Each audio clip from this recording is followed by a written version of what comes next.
troubles de la statique, c'est-à-dire déformation, douleur, dysfonction de l'appareil locomoteur. Déformation, douleur, dysfonction de l'appareil locomoteur. Et plus particulièrement aux troubles acquis, c'est-à-dire non présents à la naissance. Parmi ces troubles acquis, certains sont dits non spécifiques. On les dit aussi idiopathiques ou encore constitutionnels. C'est-à-dire, il n'y a pas de cause.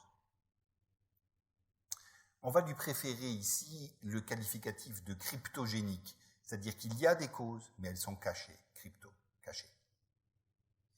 Ces troubles sont susceptibles d'affecter toutes les régions corporelles, tête, cou, tronc, membres inférieurs et aussi membres supérieurs, des algies et des dysfonctions très hétéromorphes.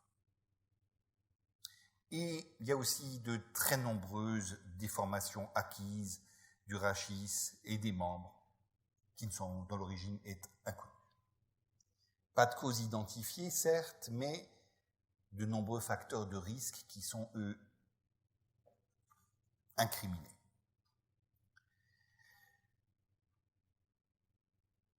Comme, par exemple, dans les rachialgies. Dans les rachialgies, on incrimine très souvent la sédentarité, l'arthrose, les déformations. Mythe ou réalité? Qu'est-ce que la littérature nous apprend là-dessus? Quand on parle des méfaits de la sédentarité, on pense surtout à la position assise.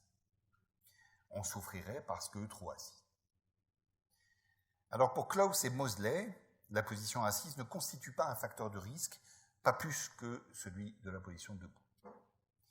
Un papier de Coffey dans Spine, qui est la revue de référence, va dans le même sens. Certains auteurs n'hésitent pas à qualifier la corrélation entre position assise au travail et lombalgie d'opinion populaire. Autre lieu commun, on aurait mal parce qu'on a de l'arthrose. Important parce que, en bout de ligne, ce raisonnement conduit à la prothèse discale, en l'occurrence pour les rachialgies, afin d'éradiquer définitivement la douleur.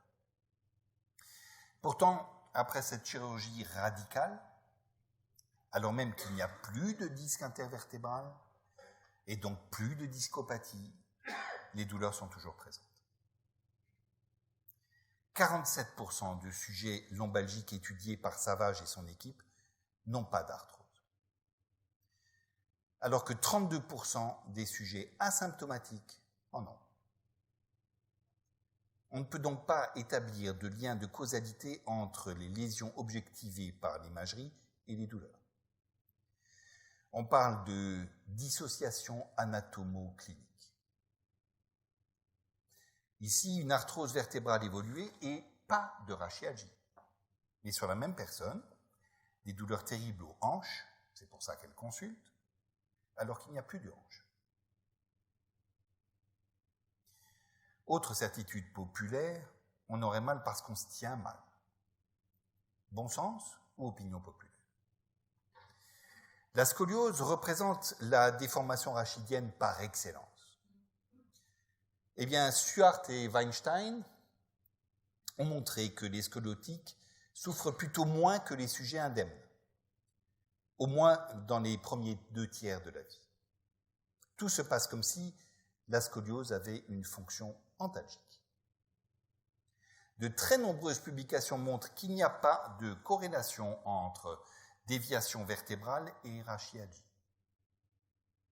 On parle ici de dissociation morphoclinique. Et ça relativise singulièrement l'importance de la reconstruction de la posture.